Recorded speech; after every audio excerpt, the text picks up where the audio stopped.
arriba.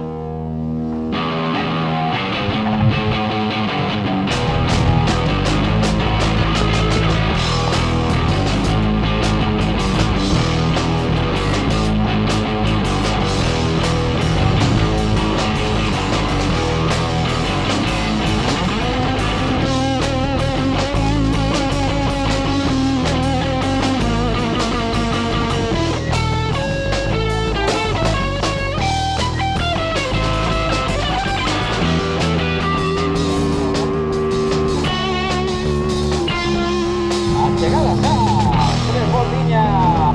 Final de carrera para Carlota Cañamero. Ahí está o final para Rubén Digón, o corredor do CAP. Un auténtico extraterrestre. Detrás o ciclocross que pásase moi ben. Por lo demais, Zaragoza. Por detrás aí estaba Desti.